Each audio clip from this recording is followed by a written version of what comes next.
Good day, learners! Welcome to the world of media and information. My name is Sir Brex. Let's think wisely, create smartly, and share information responsibly. This is Senior High School's Media and Information Literacy. Today, everywhere you go, you see all forms of media.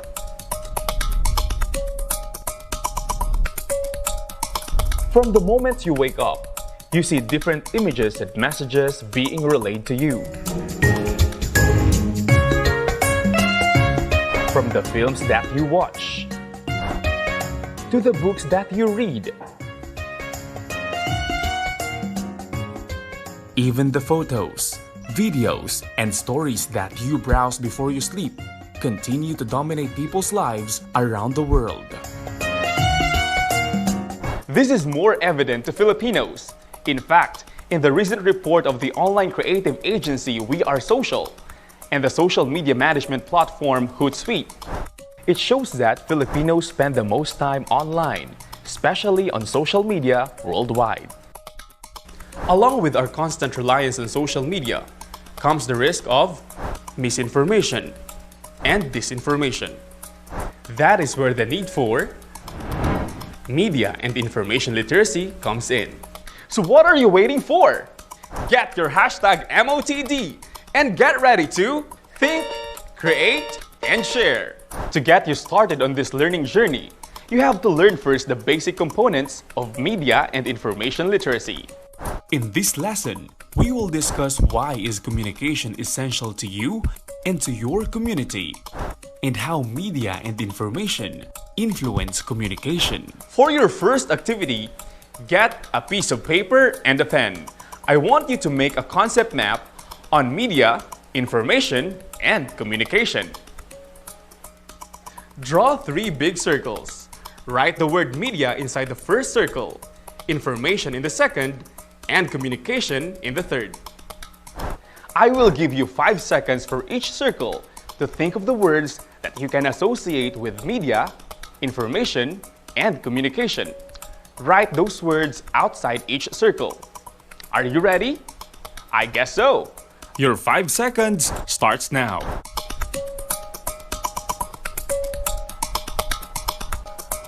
Time is up. Good job. Now it's time to write the words related to information. Your 5 seconds starts now. How about for communication? Your 5 seconds starts now.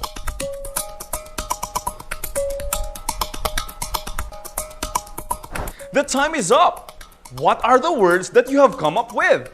Let's check. Let's start with the media. If you wrote channels, television, radio, newspaper, cell phone, and social media, your answers are right. Because media are communication outlets or tools that are used to store and deliver information, so as the words that you have listed.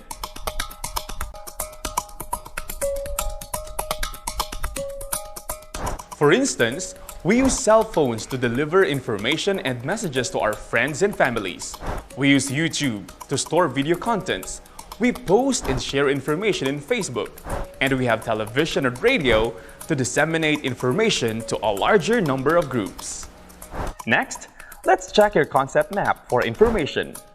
If you wrote knowledge, ideas, facts, opinions, and messages, your words are correct. Because information is defined as knowledge or facts learned about a certain subject, situation, or event. The messages that you share with your friends, the news that you watch on TV, and the articles that you read on the internet are examples of information. Now let's see your communication concept map.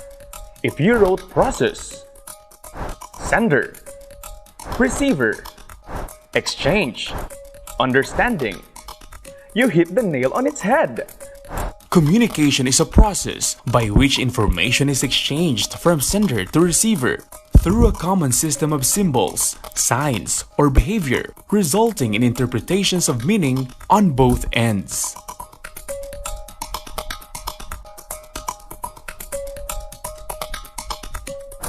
A communication process has 5 major elements: the sender, the receiver, the message, the channel, and the feedback. The communication process begins with the sender, who is also called the communicator or source. The sender has some kind of information, a command, request, question, or idea that he or she wants to present to others. For that message to be received, the sender must first encode the message in a form that can be understood and then transmit it.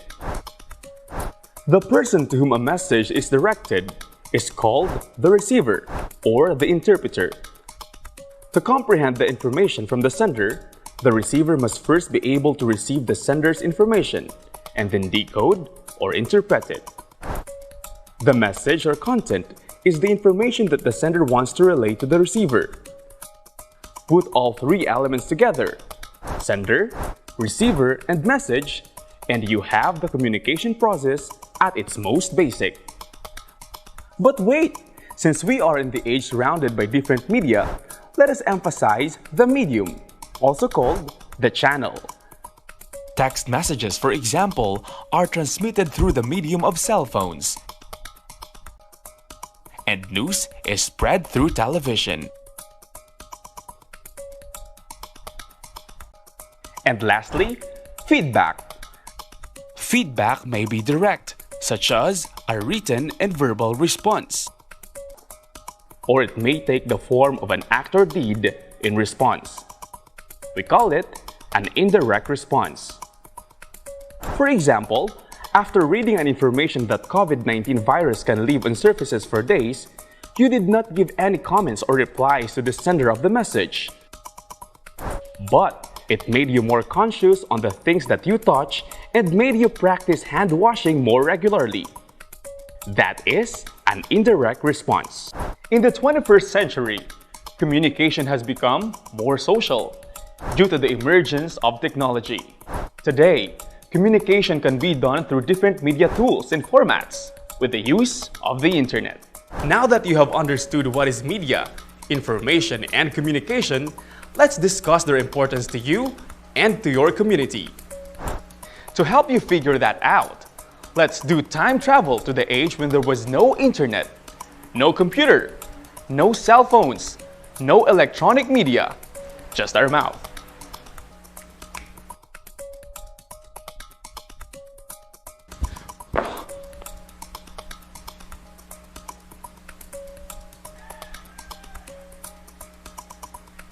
Hello? Hello? I have a message for you! Hustle, right? For most of human history, to send a message, a warning, or an announcement to someone or the community, you needed to physically deliver it. Shouting worked well for next-door neighbors, but at any greater distance, another solution was necessary. Maybe I'll just walk or fly a pigeon.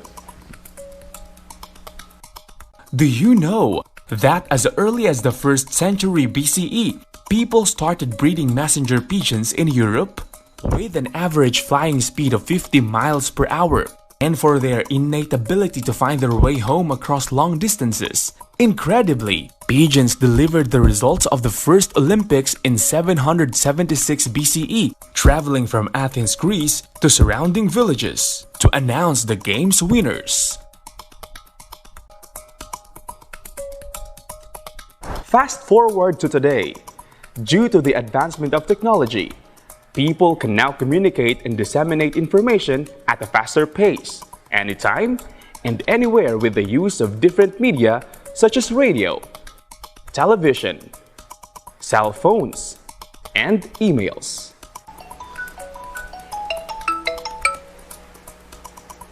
Yes, ma'am. I've already received your email. Thank you so much for the information. Bye, ma'am. But why do we need to communicate anyway? Communication is highly necessary for our society, as it is only through the exchange of ideas and cooperation that society can grow and develop. Effective communication using the right medium is essential for learning, for teaching, for building and maintaining relationships. Let's take a closer look and perform an in-depth analysis of the relationship of media, information, and communication, and their importance in the modern world. First, these are essential for the transfer of ideas. To transfer ideas from one person to another, communication plays a vital role. Every human being has some ideas that are unique to his mind. Like you might be thinking of something brilliant as of the moment that could change the world. Many of these ideas can be implemented in real life and can turn into major creations too. But to make the transition from just a thought to implementation, it requires effectual communication. Hence, the idea should be communicated. It could be through a plan, a drawing, or in any media form. For example, you have in mind an idea of how to solve the problem of improper waste disposal. How would the people know your bright idea if you don't communicate it, right? Second, for interacting with society.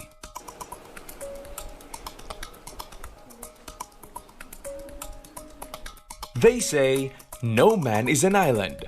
We must have harmonious interactions with our surroundings and the people around us. Hey Ma'am Andrea, what's up? Hello, Sir Brex. Look at this. Whenever we talk to someone, we unknowingly or knowingly react to his or her questions, actions, or comments. This is communication. Healthy communication is essential for a healthy society. Third, for education. To educate someone, we need to communicate the ideas in the syllabus or the study material to the students or any target audience. At present, education involves a collection of all kinds of communication through videos like DepEd TV, audio recordings like DepEd Radio, books, and podcast lectures. Fourth, to update oneself. In the modern world, nothing is more important than staying up to date. Only through proper channels of communication can people be updated with current affairs and important events across the globe. Communication is the actual transfer of information through different mediums in such a way that it caters to the needs of people from different walks of life. And lastly, for entertainment. Entertainment today is mostly based on the channels of mass communication, like films and television. Moreover, the internet is another common platform for entertainment in our generation, which again is a mode of communication. In short, we can safely conclude that communication and entertainment are entwined in today's world. Those are the reasons why media, information, and communication are essential to you and to your community. To solidify your understanding of our lesson, heads up for your next activity. Get a pen and a sheet of paper. I will be giving you a situation and you have to answer my questions after. Copy? Let's do it! Our country is currently suffering from a global pandemic caused by coronavirus. You want to help your community by providing the correct and relevant information on how to protect themselves from the virus. The questions are, number 1, what information will you provide to your community? Number 2, what channel of communication or media should you use to make your message available to more people? And number 3, why is communication important at this time of crisis? Take note of the questions and answer it after this episode. I am excited to read your answers. If you have a cell phone, please take a photo of your paper and upload it in our official Facebook page at DepEd TV MIL and use the hashtag MILEP1. Now let's answer the questions. What information will you provide to your community?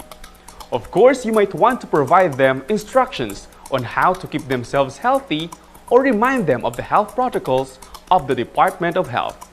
Second, what channel of communication or media should you use to make your message available to more people? For me, it depends on the availability of the media channels in the community. If you are in an urban community where everyone is connected to the internet, it is better to post it on Facebook or YouTube. However, if you are in a rural community where the internet signal is weak. I'd rather broadcast the message through the local radio station or text messaging. Third, why is communication important at this time of crisis? To keep you updated with the state of our country. To be informed with the government's policies and plans in combating the virus.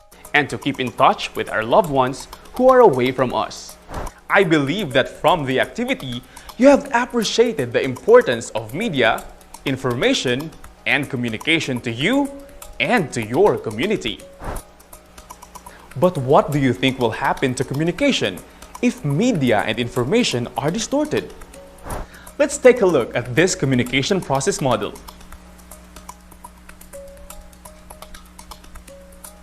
This model implies that media and information are important components of the communication process. Misrepresentation of information and media distortion would result in misunderstanding, deceived receivers, wrong judgment and decisions, and worse, panic. For example, in Cebu City earlier this year, purveyors of fake information were arrested after spreading false information regarding the surge of COVID-19 cases in their place. This is because their false information caused panic among the residents of Cebu City. The model also implies that the instability or absence of media will result in communication failure. For instance, if you're calling someone via cell phone or the internet with an unstable signal, you definitely cannot hear the information.